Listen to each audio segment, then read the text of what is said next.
We will now hear comments for the joint Long Island Railroad Metro North Committee. The first speaker is Andy Pollock. Good morning, President Eng and President Rinaldi. So I'm going to try to keep my comments brief to, I guess, keep the timer rolling so we can get to the in-person speakers.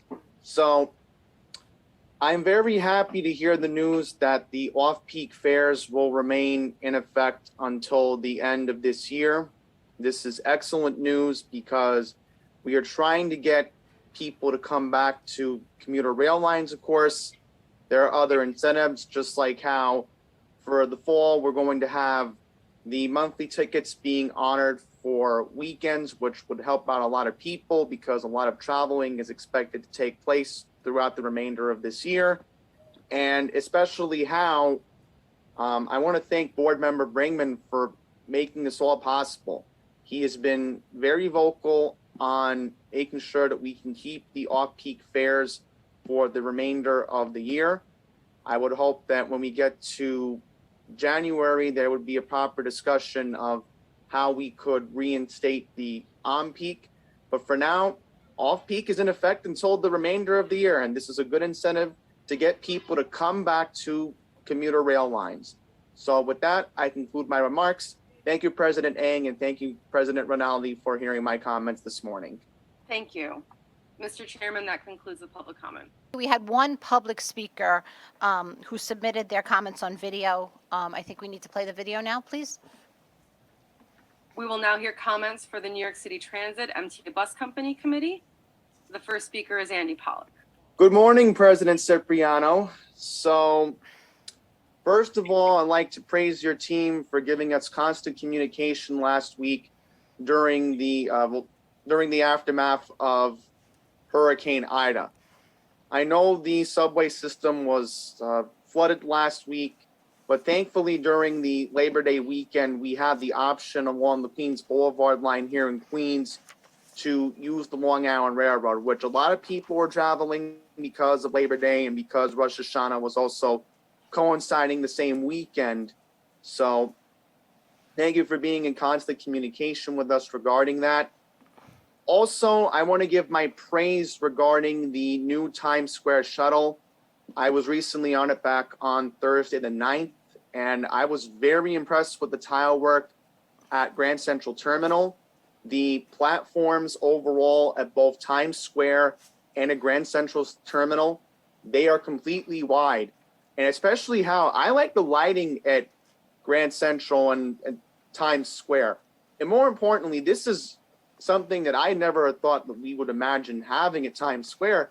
But now we have an underground passageway from Bryant Park all the way to the Port Authority.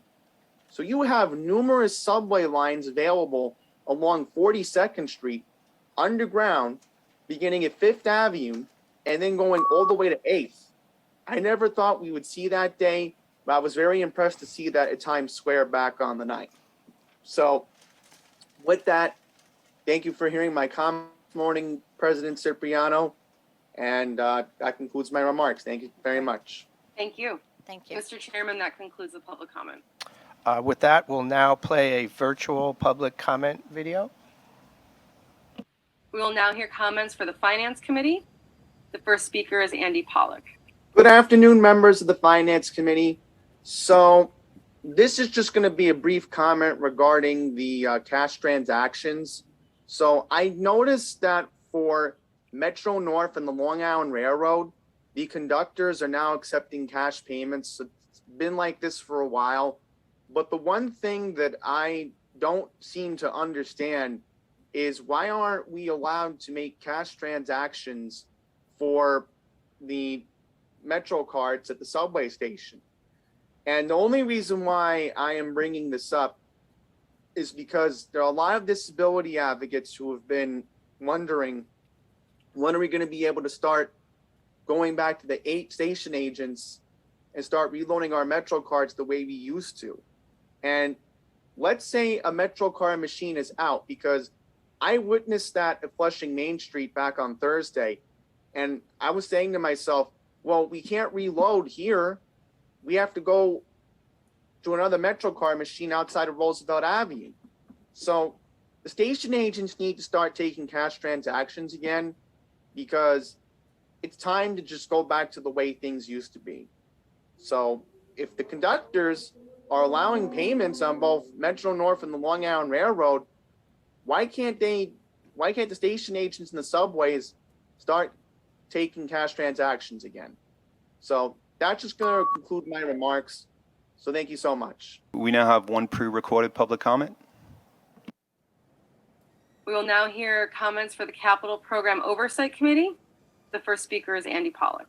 Hello, Chairman Lieber. So I'm going to be praising your team regarding the Long Island Railroad project along the main line, just because I never had thought that we would see the day where, let alone 8 grade crossings have been removed between New Hyde Park and Hicksville. It is truly an incredible feat. I know I've only seen the progress at New Hyde Park.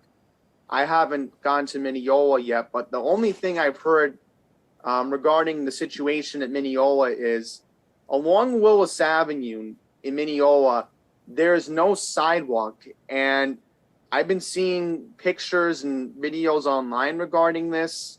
It's not really safe for pedestrians to try to walk underneath the tunnel along Willis Avenue, because you have a lot of people who need to walk to and from the intermodal center, and it just creates a big inconvenience.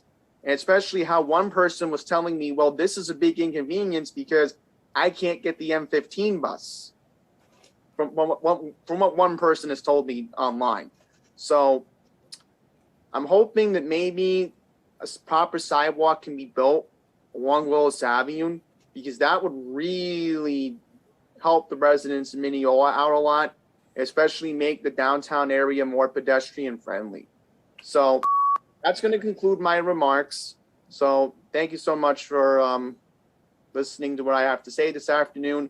And I'm looking forward to speaking to the full board this upcoming Wednesday.